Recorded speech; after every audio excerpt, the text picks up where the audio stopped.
አንቺ ልጅ ዘረፋ ነው እንዲያሽው 200 ሺህ ብር ብለሽ ቃል አስገብተሽ እንዴት ነው እንደዚህ የምታደርጊው? እትዬ በጣም ይቅርታ፣ እኔ እንደዚህ እንደሆነ አላወቅኩም ነበር።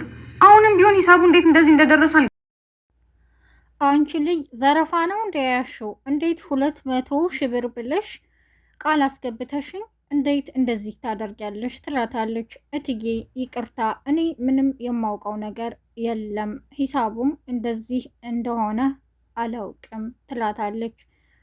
ወይዘሮ ሜላት ሀና ላይ ትጮህባታለች። ሀናም በጣም ትደነግጣለች። ዶክተሩንም እንዴት ሊሆን ቻለ? የ100 ብር መድኃኒት 17,000 ተብሎ ተጽፎበታል እና ደግሞ አባቴ ይህን መድኃኒት ከ2 ቀን ውጭ አልወሰደውም። እዚህ ጋር ደግሞ ከ15 ቀን በላይ እንደወሰደው ተጽፏል እያለች ዶክተሩ ጋር ትከራከራለች። አሰላሙ አሌይኩም ወራህመቱላሂ ወበረካቱ። ሰላም እንዴት ናችሁ? በአለም ዳርቻ የምትገኙ የነጅሆም ኩኪንግ ቤተሰቦች ነጅሆም ኩኪንግን ላይክ፣ ሼር፣ ሰብስክራይብ በማድረግ እስከ መጨረሻው አብረዋት ይቆዩ። አዲስ የምትመጡ ቤተሰቦች ላይክ፣ ሼር፣ ሰብስክራይብ በማድረግ ቤተሰብ ይሆኑ። ኖላዊ ተከታታይ ድራማ ክፍል 50ን ይዤላችሁ መጥቻለሁ። ወይዘሮ ሜላት እንግዲህ ከሀና ጋር ያው እየተጨቃጨቁ ነው። ሀና እውነቱን የሚረዳት የለም። ወይዘሮ ሀና ሁሌም የሚታያት የሀና ጥፋት ብቻ ነው። ሀና ሀቅን ይዛ እያወራች ነው። ወይዘሮ ሜላትም ቤተሰቦቿ ጋር ክርክር ከልጇ ጋር ከእናቷ ጋር ከሁሉም ጋር ይዛለች። ምንድን ነው ይች ሀና የምትባል ልጅ አይናችሁን የጋረደቻችሁ ትላቸዋለች። ይልቁንስ እኛን ሳይሆን አንቺ የሀናን እውነት ማወቅ ያቃተሽ ለምንድን ነው? አይንሽስ የተጋረደው ይሏታል። የሀና አባትም ተጨናንቀዋል። ልጄ ምን ሆና ነው በማለት ዶክተሩም መጥቶ የሆነውን ሁሉ ሊነግራቸው ነበር። ድንገት አሲር ይመጣል። ወሬውን እንደጀመረ አሲርም ዶክተሩ እንዳያወራ አድርጎ ወጥቶ ይሄዳል። የሀና አባትም ሊያወራኝ የፈለገው ነበር ዶክተሩ፣ ለምንድን ነው እንደዚህ ያደረግከው ይለዋል አሲርን።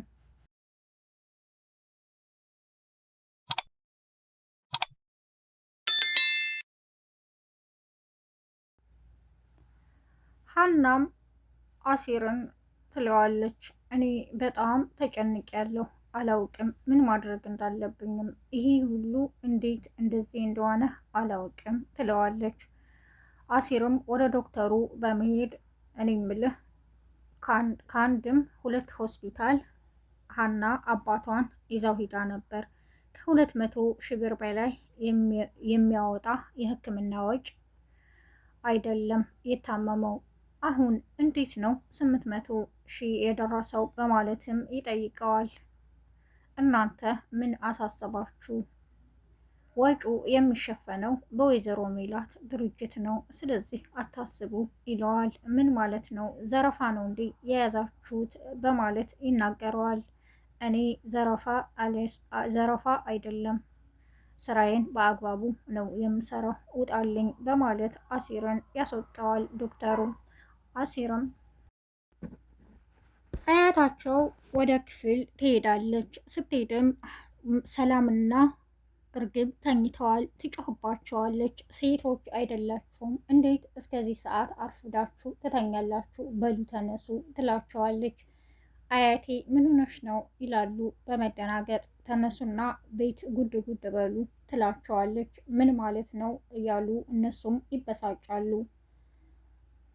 እርግብም አያቴ በቃ ተይን በማለት መልሳ ትተኛለች። ሰላም ቁጭ ብላ እርግብን ታያትና ተኚ ተጋደሚ ትላታለች። ምን ማለት ነው ትላታለች። አሁን ግን እውነት ልንገርሽ ትላታለች። እኔ ጸሎት እያደረኩ ያለሁት አንቺ እህቴ እንዳትሆኚ ሰላም አንቺ እህቴ እንዳትሆኚ ነው ትላታለች። ማለት ትላታለች። አላውቅም በቃ ለሰዎች ያለሽ አመለካከት አስተሳሰብሽ ሁሉ በፍጹም የተለየ ስለሆነ ሀና እህቴ እንድትሆን ነው የምፈልገው ትላታለች። እርግብም በጣም ትናደዳለች። ችግር የለውም ያኔ የምርመራ ውጤቱ ሲመጣ ይሄን ቃል ትደግሚዋለሽ ትላታለች። ሀናም ተመልሳ መታለች ወደ ስራ። በጣም ግራ ገብቷታል። ወይዘሮ ሜላትም በጣም ተናዳለች፣ ትጮኋለች። ሰላምም ምን ሆነሽ ነው እማዬ በማለት ትጠይቃታለች። ምን ሰላም አለ አንቺና ምናሴ እያላችሁ ትላታለች። ሀና የምትባል ልጅ ጉድ አረገችኝ ትላታለች። ምን ማለት ነው በቀጥታ አትነግሪኝም ትላታለች።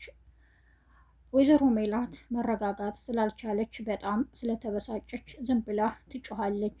እማዬ የምትነግሪኝ ከሆነ በቀጥታ ንገሪኝ፣ ካልሆነ ደግሞ በቃ ትላታለች።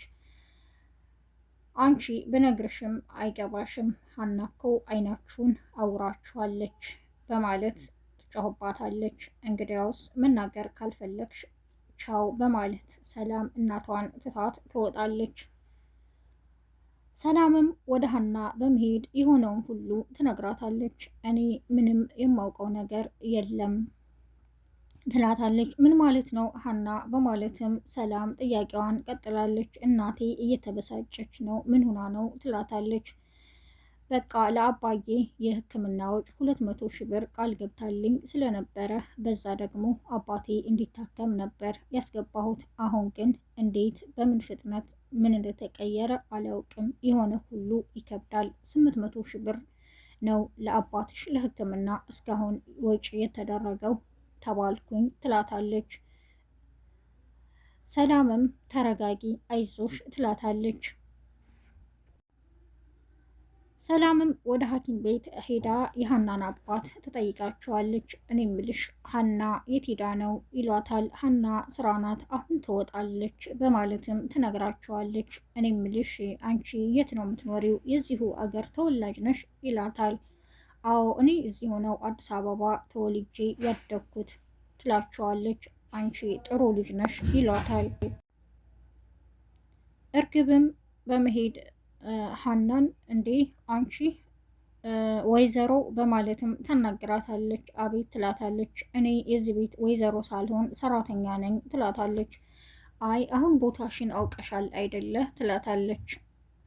እኔ እኮ እንዳንቺ ካለ ቦታዬ አልገባም ትላታለች። ምን ማለት ነው ጠገብሽ ትላታለች። እኔ ሳስብሽ ግን ያን የሕክምና ወጪ አባቴ ላይ እጅሽ ሳይኖርበት አይቀርም ትላታለች። እሱ ደግሞ ምን ማለት ነው ትላታለች። እሱን ወደፊት እናጣራዋለን ትላታለች። እያናገርኩሽ ነው ቁሚና አውሪኝ ትላታለች። ሀናም እኔ ያንቺን ወሬ የምሰማበት ምንም ጆሮ የለኝም በማለት ትታት ትሄዳለች። እርግብም ቆይ ጠብቂ እያለች ትዝታለች። የሜላት እናት ወደ ሜላት በመሄድ እኔ ምልሽ ዲጄ ምንድን ነው ይሄ ቤት ሰላም የሌለው ትላታለች። ምን ማለት ነው ትላታለች። አንቺም ከመስፍን ጋር ጥሩ አይደለሽም፣ ልጆችሽንም ሳያቸው ከነሰላም ጋር ጥሩ አይደለሽም። ምን ሆኖ ነው ቤቱ ሰላም ርቆታል ትላታለች። እማዬ ምን ማለት ነው? ምንም የተፈጠረ ነገር የለም ትላታለች። እኔ የበፊቱ ሰላም ተመልሶ አብራችሁ እንድትኖሩ ነው የምፈልገው፣ አንቺም ልጄ መስፍንም ልጄ ይሏታል። እማዬ ስለዚህ ጉዳይ አታውሪብኝ፣ ይች ሀና የምትባል ልጅ ከመጣች በኋላ ቤታችን ሰላም የለውም ትላታለች። አይ እሱ አይደለም አይንሽን ግለጪ ልጄ ትላታለች። እኔ አሁን ሀናን ምን ማድረግ እንዳለብኝ አውቃለሁ፣ መንቅሬ ነው የማስወጣትም ትላታለች። እንግዲያውስ ሀናን ከዚህ ቤት ካስወጣሻት እኔ እዚህ ቤት ድጋሚ ላልመለስ አልመጣም ትላታለች። ሜላትም ትደነግጣለች። እማዬ ምን ሆነሽ ነው? ለምን እንደዚህ ትይኛለሽ? ትላታለች። በቃ ንግግሬን ጨርሻለሁ፣ ይችን ልጅ አንድ ቃል እንዳትናገሪያት ሚስኪን ናት ትላታለች። ያያት ሁሉ የሚያዝንላት ጥሩ ልጅ እኮ ናት ትላታለች። ሜላትም እኔ ምንድን ነው ያደረገቻችሁ? የምናሴና የሰላም ሳያንሰኝ እማዬ አንቺም ሀና ማለት ጀመርሽ ትላታለች። በቃ ጨርሻለሁ በማለት እናትየዋ ተነስተው ይሄዳሉ። ሜላትም ትደነግጣለች። እንዴ እማዬ ምን ሆንሽ ትላታለች። ምናሴም ወደ ሀና በመሄድ ይላታል። ምን ሆነሽ ነው በማለትም ይጠይቃታል። የተፈጠረውን ሁሉ ትነግረዋለች። አሁን በቃ ልሄድ ነው አባዬ ጋ በማለት ትሄዳለች። አሲር እዛ ስትሄድ እኔ ነኝ ሆስፒታል የማድረው እቤት ሂደሽ እረፊ ይላታል።